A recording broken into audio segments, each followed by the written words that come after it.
Hello and welcome to the TRUUMAN Podcast, the podcast designed to create a generation of self-defined men. Today, I'm joined by Lee Chambers from Male Allies UK. Lee, it's an absolute pleasure. How are you doing today? Really well, Lewis, and thank you for having me on, mate. It's a pleasure.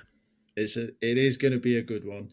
I think we've had lots of conversations before. Some things we agree on, some things we disagree on. So should be a interesting conversation for the listeners. But first, and as always, Lee, in your own words, what makes you a man? So, what makes me a man, Lewis? Being me. So, each one of us is unique. There are over 4 billion ways to be a man. So, for me, being a man and what makes me a man is actually just turning up as myself, unfiltered, just being who I am, and being curious enough to try and continue to understand who I am.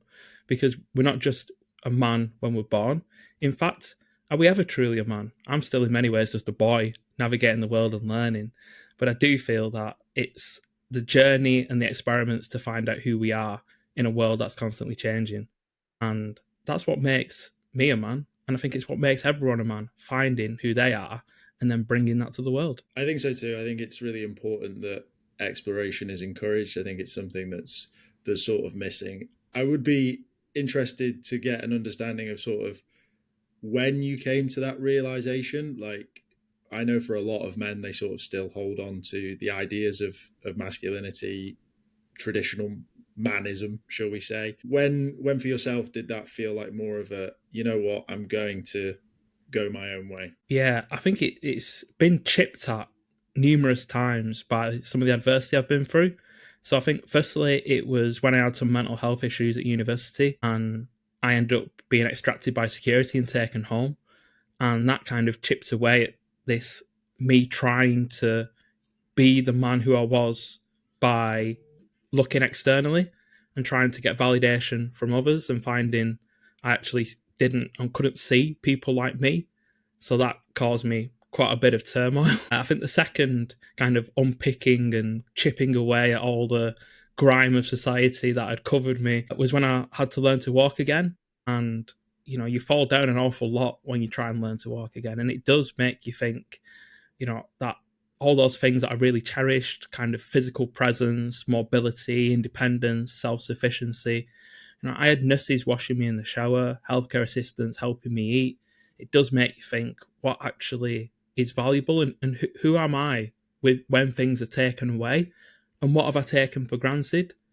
And I think the third kind of chipping away and unpacking and unpicking was when I decided to become a stay-at-home dad and walking into a room and realising I was the only man in the room and then sat there listening to women and just thinking, like, there's a whole world I don't really see, things I haven't really considered, different perspectives, but actually the judgment that I got from making that decision, stepping out of a business that I'd built to do that, both positive and negative, just again held a bit of a mirror to me as a person and made me reflect and think, am I truly exploring who I am and how curious am I? And I'd almost like to say I've always been very much like a 7-year-old kid asking why about things in life, and that really annoyed adults. It got me into some great conversations. It also got me into trouble as well. But I've got a willingness to not conform, but I see how I've been imprisoned by lots of things on my journey. So I think that exploration has expanded, but only through the negative and difficult things I've been through. It's never been expanded by things that have gone well.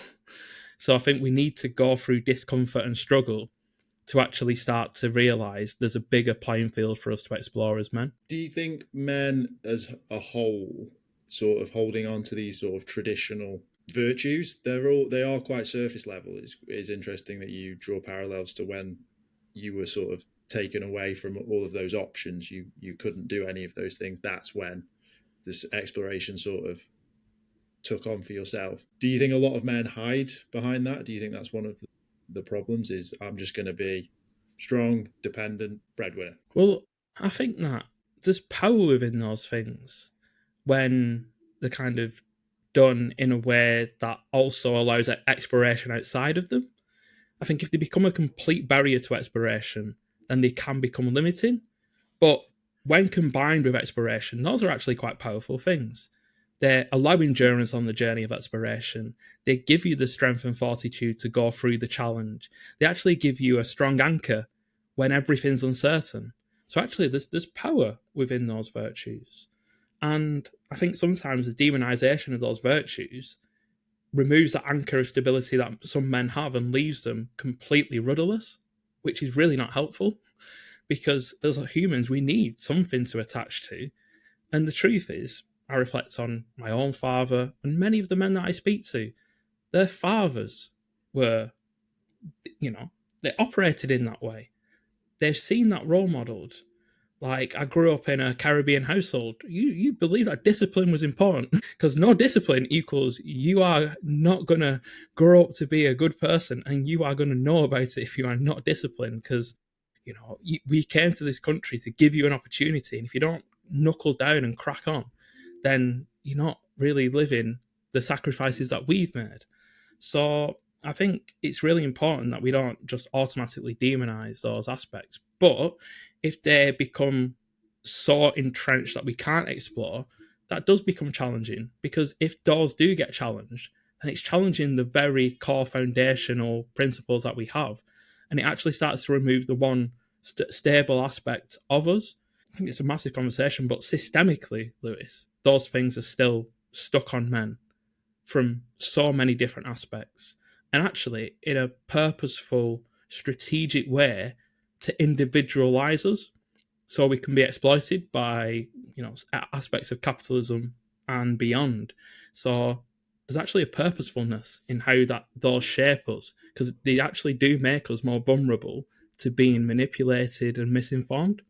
Talking on sort of systematic sort of change and things that maybe sort of feeding into this, I know you and I both do stuff in and around schools, and you talk a lot about being a boy and asking why. Do you think some of the pressures that are around schools now, so teachers are under immense pressure, right? Do you think that that's sort of squashed boys to allow them to sort of explore a little bit more, sort of test the boundaries, push boundaries, and are sort of being told off and dismissed a lot earlier, whereas maybe in the past you and I might have got away with it with our teachers? So I think there's a bit of an arc in this. So obviously, for the generation of our fathers, you were getting caned and slippered and being held up by your neck against the wall if you decided to step outside of what was expected of you. And that normalized violence and abuse is quite scary to think about now, that was just how it was. Just a generation detached from us. Obviously, we were at school, and if you started to play up or you were messing around, you got a board duster thrown at you, you got sent out to face the wall, you got detention, and you got to do 200 lines of "I will not do this." And let's be honest, that only ever happens at school. It doesn't happen anywhere else in life. It's interesting to think about these kind of behavior management techniques that don't get used anywhere else in the world, apart from sometimes like when they're trying to torture you if you're a prisoner of war.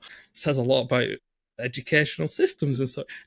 But no, I think obviously we live in a world where even education has become like a bit of a commercialized machine, where there's no space for exploration. Like, the only space you might get to explore is in PHSE. Wow, you can ask a question, and even the topic is defined, so you can't go off on a tangent. And children are not measured on curiosity on tangents. They're measured on like a meat factory of GCSE grades. So I mean, we are now seeing boys push some boundaries, like any adolescent boy would do, because you're curious, you want to see and test things, you want to make mistakes, because that's how you learn. But you very quickly find yourself in isolation doing that, especially in certain educational establishments where there just isn't the desire to create curious children. Because the difference between children and letters in the Times educational guide, why do you exist? So, I mean, we could sit here for hours and talk, because again, quite often, it's not necessarily teachers. They are capacity-wise absolutely squeezed. They don't have often the competency for some of these conversations. They've not been actively working. Many of them have not had the chance to actively work on critically thinking. So it's very difficult for them to impact them. And also, they live in a different content bubble than kids do. So their kind of proximity to things is quite far away. And like I often say, I sit with young boys in schools and listen. You sit with young boys in schools and listen. They're like laughing that adults are still talking about Andrew Tate, thinking he's a big deal. They're like, we're not bored about him. He's there in his compound, smoking his cigar, drinking his whiskey. That's what Grandad likes. I'm watching The Sidemen. I'm watching videos where people are tricking each other and pranking each other, and it's hilarious. And I'm watching streamers play video games that I like, and I'm watching influencers who create content on the sport that I like, on the music that I enjoy. If I'm honest, most of those young lads are like, I can discern when someone's trying to take the mick out of me. And I can discern when something is clearly wrong because they're saying that. And I'm like thinking about my sister and my mum, and I'm like, that's not right. And actually, if we just listen to them, it's really funny because they've got a lot of insight, an awful lot of insight on what it's like to be a teenager nowadays that we don't. And our own presumptions and assumptions can be the very thing that suppresses young lads from properly exploring who they are. That suppression of young lads is really interesting because I've been thinking about it for a while now, and there's sort of this tone around boys that they're essentially stupid. So you're talking adolescence boys, right? So 12 to sort of 16, that we need to tell them, they need to be told. There's still this is probably where our conversation is going to become our line of disagreement, right? This sort of idea around sort of feminism and that sort of, this is the way it is now, this is what's being told, and this is how you should be. And that for me is where I'm seeing a lot of pushback. But I think this is a great opportunity to sort of explain what male allies is and sort of your opinion on that. Yeah, so we kind of frame male allyship as a skill set. So how do you work across difference? How do you navigate conversations with people that you might not normally speak to? And how do you fundamentally think about bringing different people together? Because how we see it is out in the workplace, there are lots of different people. Even when you go and do something that's a social activity, there are lots of different people. But in the internet as it is today, the internet funnels you into people who are the same. Think the same backgrounds, same interests. So you very rarely get the opportunity to actually work across difference. So allyship, where does the word even come from? Well, firstly, when I first came across it, I wasn't particularly enamored with it as a term, because the first thing I thought of was militaristic, good guys versus bad guys, shooting, throwing grenades at each other, tanks, and blowing the crap, and lots of conflict that wasn't healthy. So I was a bit like, is this really the one term I want to align the organisation and the work that I do to? But me being that like, curious 7-year-old kid, I was like, well, where did the word even start? Where did it even come from? It comes from the old French word allier, which means to combine, to unite, and to bring stuff together. And I was like, that's more of a ethos of what I'm looking to achieve. And obviously, how do I see allyship? It's multi-directional. It's not one way. Some people are very vocal about, well, this group should support this group. And the truth is, there might be some precedence in that. But things can't just be one-way transfer. Like your battery has both negativity and positivity. And there's polarity there, right? If you just channel things one way, you're going to create polarity at some point in that. So we look at the reciprocity of that. Naturally, our kind of focus on men started because I was in businesses, I was working, I'd built a business, I'd gone on a journey, I'd stepped out. But I was always interested in when it came to anything about people in a business, i.e. design policies, structures for people, I'd walk into those rooms and it was full of women. There was no men actively thinking about, so we've got this enhanced maternity policy, but what about a paternity policy? Or what about wellbeing provision for men? Ooh, let's put yoga on a Friday and a fruit bowl on a Monday. And I was like, why are these decisions very centric and not very engaging to men? And why are men not being centered in any of the communications? But then people say, well, men don't turn up. And the truth is, inclusion historically, all the communications around it have been not centered to get men in the room. And I understand that the work itself might be centered on the fact that certain groups have barriers that some men might not face. Men are not a homogenous group. Men have also lots of challenges. And I think what was really interesting for me, Lewis, is how my work has evolved over time. So when I first became a stay-at-home dad and walked into that room, was the only man in the room, I sat there and I listened to all the mothers and grandmothers about what life was like, different sectors, different ages, different like levels of hierarchy. And every woman had a story, right? Every woman had a story of something she'd been through, gradually trusted me to be able to articulate that. So it made me very impassioned about how do we make the world better for women. What's been interesting on this journey over the past 8-9 years is that the more time I've spent in spaces with men, almost every man has something they're going through or have been through. The truth is, everyone has a story and everyone has challenges. And on a fundamental level, the root of most of those challenges are the very gender stereotypes that suppress us all. And for me, male allyship is men ensuring that they are part of those conversations about what this can be in the future. Because there is a balance there. Men do need to take some agency and step into the room, so they are.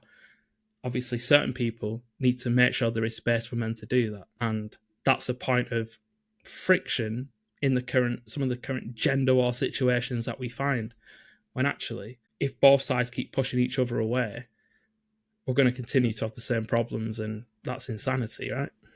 For sure. Yeah, it is. I'm a big fan of the sort of phrase, everyone, if the world's problems were put in a pile, everyone would be in a rush to get their own back, which is essentially what you're saying, right? Everyone has their own problems. There's something that is nagging them and sort of frustrating them in some way, shape, or form. I think where a lot of the pushback comes from sort of men of this generation, as you say, this is a generation once removed from patriarchy, essentially, I think is a fair thing to say. The pushback that I seem to get from guys is that allyship, DEI, these sort of groups that are set up, they're all around how can we improve minority groups. So women, guys of colour, this side of things. What is the sort of goal here, rather than looking at an organization as a whole? Like you say, Dave doesn't like fruit, he hates yoga, what are some of the other options? It's more a case of, well, Sandra likes that and she's in a minority group, so that's why we're doing yoga and fruit. And that obviously over time builds up more resentment and starts to have a bit of a pushback on the good work that these sort of things are trying to do. How do you reframe that to try and get people more involved with this? So I think it is thinking, why are men not in the room? That's the question. Like, why are they not there? And you can identify, are they being pushed out? Do they feel like they're not being communicated? Do they feel like they're not being catered for? Have they not been heard? Do they feel like they won't be listened to? Yeah. These are the kind of questions that we need to ask. And it's obviously, I'm fascinated by this work because there are so many different aspects and nuances towards it. I think for our generation, we've kind of gone through quite a shift. Like there are some things that still significantly impact women in the workplace that haven't changed. But there are things over the past 50 years that are fundamentally completely different for women than they were. So some things have made a lot of progress. Some things have barely changed. But for men, not much has changed for us. Whether it's not being given space to, or being afraid of, or even not having anything defined or any guardrails to work within, a lot hasn't changed for us. But the world has changed so much. Community used to be the people on our street, all different, go out for a garden party, different political affiliations, different upbringings, different cultures, different backgrounds, different ages, and we'd just get together and do stuff. We'd go and hang about on the field with kids from different schools. Like, it's just gone. Like, that difference is gone, and now people are just very close to people who are just exactly the same.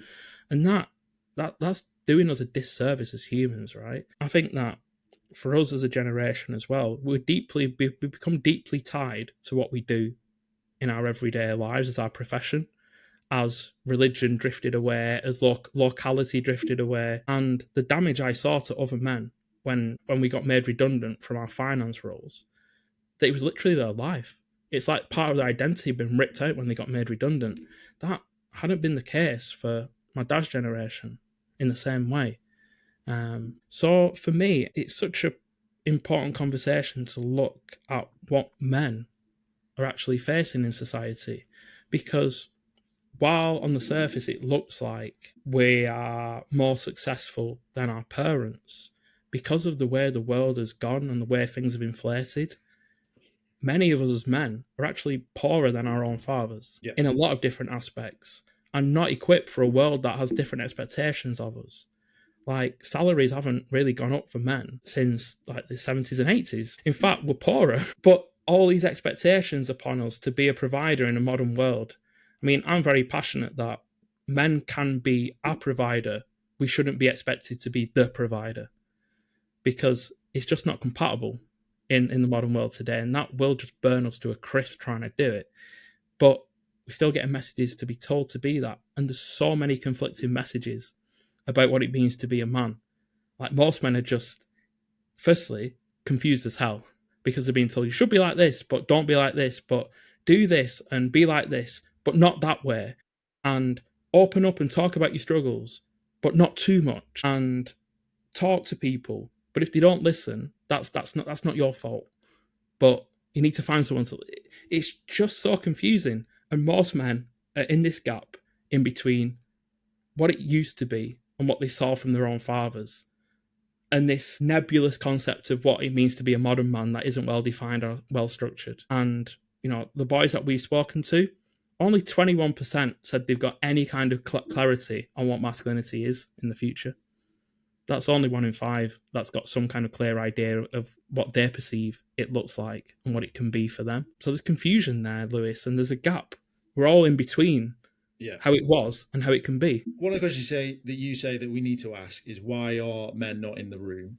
I would like to ask you that question, but I would also like to add a little bit of sort of a caveat to that. If only 1 in 5 boys knows what modern man is meant to be, is it not going to be less likely that there's going to be men in those rooms? I mean, the truth is, what are those rooms designed to do? You know, I think I can be really clear, Lewis. Obviously, some of our work is with gender networks in the workplace, right? If I go out on the street and ask 100 people what gender means, your automatic assumption when someone says gender is woman, even though everyone has a gender, right? Things have defaulted to a certain way of being. And in one of those gender networks, women aren't homogenous either. So these networks are generally, there's a lot more women representation than there is male representation in these networks. Secondly, you've got women who desperately want men's voices in, desperately want men to be included, are frustrated at the lack of progress in both women's and men's ability to break beyond some of these stereotypes. They are vocal about better paternity leave. They are vocal about better men's mental health, more kind of support around things like prostate cancer. And they advocate, and they really do. There are some women in those groups who are kind of in the middle. They're a bit like, well, we have it really tough as women and we've been suppressed for a long time. But also, you know, my partner, my sons, I'm worried about them. They have challenges. Like, we need to think of a better way of doing this. And then in those groups, you have some women who are like, men don't belong here. Men are the problem. You know, men have been oppressing us for years. And I appreciate that often. That's come through some of the trauma that they've faced and some of the challenges. And if we're honest, Lewis, some of the internalized misogyny that we all have based on the world we've grown up in. And we reflect back and look at some of the things from our childhood, right? Some of the programs of the 90s. And you watch them now and you're a bit like, ooh, maybe that's not aged as well. It looked absolutely fine when I was a kid. Because the world has changed and perceptions have changed. But at the same time, like, why are men not in the room? Well, it's a multifaceted thing, really. If you don't see your place, it's quite hard to take up space. If communications make you feel like you might want to opt out, and it's easier to opt out, then you might well take that choice. If you don't feel there's a collaborative environment to create some change, if you feel like you might not be welcome, if you feel that the conversation might potentially be something that you don't necessarily believe in, I think there are a lot of reasons when we speak to men, but if we're honest, there's a lot of fear. And I think that's a massive thing that needs to be addressed. And if we look at, I actively speak to men and say, why are you not going? What would make you go? What's stopping you? What's the biggest concern that you have about engaging in this work? The top one is always fear. That fear is properly multifaceted. So it's not just like one element of fear. Some men are scared about looking like a hero or a saviour, even turning up into that space, not wanting to be looking like there's some ego-driven maniac. Some men are scared of upsetting people. They don't want to get things wrong and upset people. And obviously, sometimes people who are upset can actually be a bit retributive in how they then kind of deal with that. Some men are really worried about what other men would perceive if they turned up in that space. And, some of us, I think it's natural that as men, we quite often look to other men for some level of validation on us being a man. And there's nothing more cutting than a man saying to another man, especially a man you respect, saying, "You've changed, mate. You've changed." And, we don't like that. Even if that might mean you evolve for the better, still feels painful. And then obviously in the current volatility we've got, it can feel like if you get something wrong, it can damage your reputation.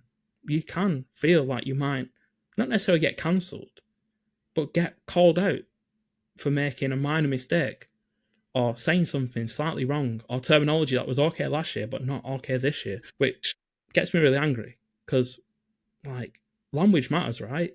But the pedantic aspects of policing people's language, I see it from both sides of the debate.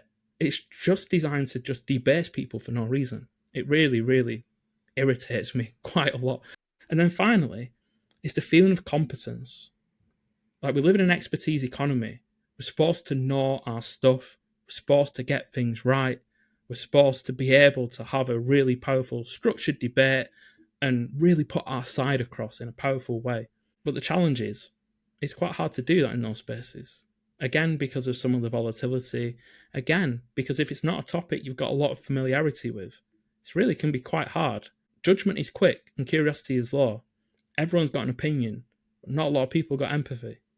And that can mean it's really difficult to navigate those spaces where it feels like you're being judged as soon as you walk in the room. And I was at an event yesterday, and it was a majority female event, and there was a man speaking at the front, and it was like, oh God, it's uncomfortable study. And it's just, on one side, embracing that discomfort is powerful. Discomfort is growth, right? At its core.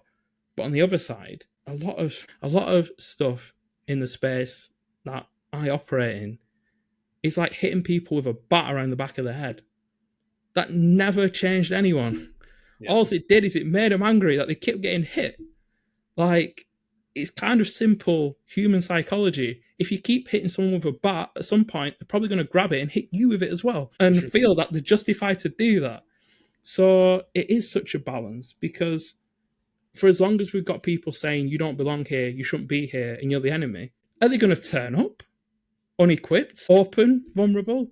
So yeah, it's fascinating to try and facilitate some of these spaces, because the level of polarity and the level of judgment is so problematic, and I believe that's fundamentally driven by some of the scarcity in society, some of the chaos in society, but also there are some people who get a lot of joy out of doing that, and it really does irritate me, because they want to take the high ground but not create space for debate and actually suppress people, and suppress people end up having an outlet somewhere. And that's where we see men being violent towards themselves. It's where we see men becoming more isolated. So yeah, I find myself in a place where I try and be as transparent as I can about my frustrations with both sides. Because there is frustration. But then you understand why sides are frustrated, but then you're also like, is there a point where we can become humans and just realize we've got a crap load of commonality, and we get stuck focusing on these differences? The trauma thing's really interesting for me, because I've actively not spoken about certain topics that have gone on in my life, because I feel like I have not healed from them. I really like the saying, speak from wounds, not speak from scars, not wounds, sorry. Because if you're still hurting, you're going to sort of bring that to the table, and it definitely doesn't help things. I think that's where that empathy and that sort of concise, controlled conversation disappears, because you're talking from a point of hurt, and you're sort of tarnishing everyone with the same brush. We've seen the biggest problems with that in regards to sort of Me Too, and then Not All Men, like this just constant battle of essentially injured people talking at each other for no real reason. I know your sort of whole ethos is trying to get people in the room together, but what's your thoughts on letting men be men and letting women be women and letting them sort their own stuff out away from each other? Why do we need to be together to solve every problem? Yeah, that's a really good question, Lewis, because I don't feel that it always needs to be everyone together, but I do feel that it often starts with realizing everyone's got blind spots, and we've got blind spots to those differences, and if we don't actually ever get together, we never see the commonalities. And I think so we've obviously done stuff in schools, and we've done like allied projects with boys and girls. And what we found is if you separate them and ask them what they want from each other, and then bring them back to create a little bit of a way of being together, like if I'm to boil it down into something really simple, the boys wanted the girls to listen to them and not judge them, and the girls wanted the boys to talk to them and be a bit respectful. So what they actually wanted from each other is to talk and listen. And it's just, you can see how they've been polarized away from each other. And it's like, it's really, really depressing, because if we are polarized from each other, there's no chance to explore each other's experiences and realize that lots of the things that we go through in adolescence, when your hormones are raging through you, whether you're a boy or a girl, it's just trying to work out who you are in this crazy ass world. And that's a similar experience, even though there are differences. So I'm really passionate that, firstly, I do believe that part of the healing requires people who are similar to yourself to create spaces for those healing. I do feel that men working with men to heal an aspect of brotherhood, and women working with women to kind of deprogram and heal and foster some aspects of sisterhood, because lots of the women that I speak to say the person who's treated them the worst in their life, in their workplace experience, the person who suppressed them, not let the talent shine through, has actually been another woman. And I think, that in itself is a conversation that, as a man, I try and have, but you gotta be careful in how you frame that. But I think we have a responsibility in our kind of gendered groups to support each other through the challenges, because we've got some of those deep commonalities and deep similarities in how we've been conditioned. Because look at us as men and women. Like, it's comical. People are like, oh, men are from Mars, women are from Venus. Guess what? None of those genders live on those planets. We all live on Earth together. Yeah. We've gotta find a way to not just coexist, but kind of co-create stuff together. Because that's what most of us do on a daily basis, whether we like it or not. I'm really passionate that there are times for us to split, but that split is to try and kind of heal ourselves and build ourselves to come back together more structured. And I think sometimes it's hard. I do feel that, again, people start talking about, well, you just need to be an ally to this group. It's very hard to be an ally if you're struggling yourself. People need to be supported before we place expectations on them to start shifting across. And because you can't open up to the benefits of being allied to if you're struggling either. In fact, sometimes you need to be allied to first before you can look how you can get into a better place to be an ally for someone else. And I think that reciprocity gets missed if we talk about it in a one-dimensional sense, and pretending that all, like, again, you could take a group of men and a group of women, and there's massive diversity in those groups. And there are very few men who are truly benefiting from the patriarchy as a system.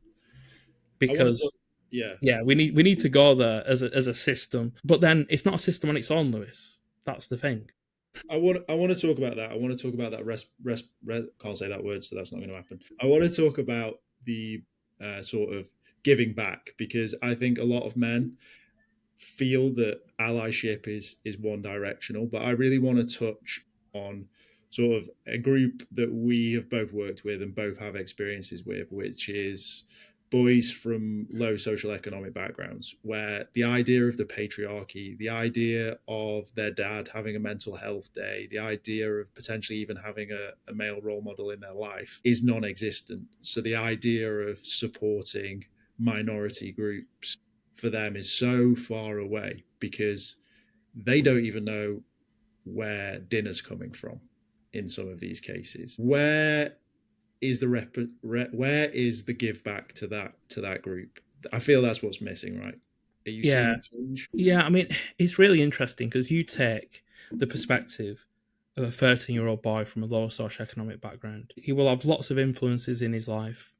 He will want better for himself. And, I've sat there with these lads and they've said, look, how is the world going to work for me? Like, I might be able to go and get a job after I finish school, but the job that my dad used to do, it don't even exist anymore. Like, and I look at the money, and I look at jobs because I'm only a few years before I have to go and get one, and I look at these jobs, and it's like it's £23,000 a year, £25,000 a year, and I've looked and thought, how am I ever going to buy a house, or even like insure a car? And they're 13 years old. They're already looking at this stuff. How am I going to live? I've had a 13-year-old lad say to me, I speaking to my dad, and my dad said that some of the things that he buys that he bought 10 years ago are like 3-4 times more than they were 10 years ago, and his wage hasn't changed. So if things keep going like that, am I even going to be? I'm going to be at home, but my parents are struggling. Am I going to work to help them? But how am I going to help them? And it's so difficult because they are also like, I don't understand why we've got a month to celebrate people for Pride and a month to celebrate Black History and all these weeks and all these days, but it doesn't feel like there's any like celebration day for me. Like, there just doesn't feel like there's any, and I don't understand why. Like, why am I not being celebrated or championed? I've got it really bloody hard, and actually, even to turn up at school is a big deal, and yet I still get like, oh, uniforms a bit dirty, lad. Like, tuck your shirt in, and they just don't feel like they're being listened to. It is like, it's really disenfranchising because I grew up on an estate. We didn't have much, but a few adults kind of believed in me, and that gave me an opportunity to do something. And speaking to some of the lads who don't have that trusted adult, it's really, really, I mean, it makes you really sad, to be honest, is the honest answer, Lewis. Yeah. And I'm sure you feel that when you sat there and you're almost like, what can I do? Like, and there are millions of these lads across the country who these subjects are just obscure to them. When your basic needs are barely being met, high level conversations about systems, it's just so far away. But you see the glint in their eyes as well, like you see they've got tenacity. You see they've been ground down by the world and they're only 13. And you're like, someone needs to be championing you and celebrating you somewhere. And it's like when you've got, like the Big Brother type programs out in America, the different stuff like that makes, but it's funded. The biggest thing in our research is these lads are saying there's just nowhere, our physical spaces are gone. The things that we did to connect in real life, they've just been decimated. They're not being funded. There's not enough volunteers for all these activities I used to do. Adults are just not bothering. And that means I don't get that chance. And these were spaces where I might end up looking up to my scout leader or the guy who run the news agents, an actual man who I can see in real life who I think I'd like to be like him when I'm older. But these young lads, the truth is, they become so disenfranchised and desperate that the online voices that aren't helping give them a comforting message that it's not your fault. And that means that they're easily misinformed and misled, and sadly brought into a capitalistic dream of being rich and having choice and freedom. which sadly in many ways is just a trap to try and get them to buy stuff online and shape their beliefs so they can be manipulated. And it just, I mean, you'd look at it and you would consider it extremism in other aspects, but yeah, it's where we're at, Lewis. There's a lot of work to be done, and we can't just leave boys to struggle on the basis that a sliver of men in society are in such a privileged place they can do what they want. Yeah, you talked about resilience and how it shapes you, and you see, like, some people would buy that backstory, right?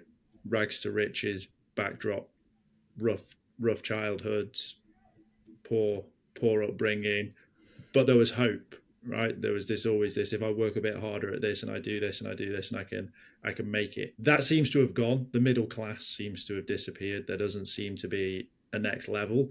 And that is like where you say where this extremist comes in, and it's like, right, well, if you're not making 10K a month, you're worthless. Like, that's essentially the tagline of the internet, right?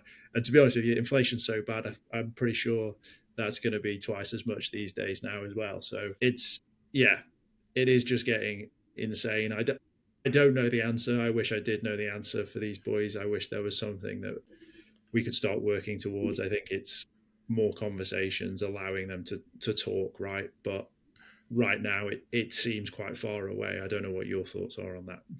Yeah, I mean, I reflect back, and obviously lads who I was on the estate with are all over the place. Some are in the criminal justice system. Some are kind of working those vulnerable jobs. Some are still on the estate where we grew up. Some have moved and scattered across the country. But some of us had opportunity and some didn't. And that played such a pivotal role in where we are 40 years after we've been born. And I just look at that and think it would have only taken one or two adults to not believe in me. Yeah. And I'd have had a very, very different pathway.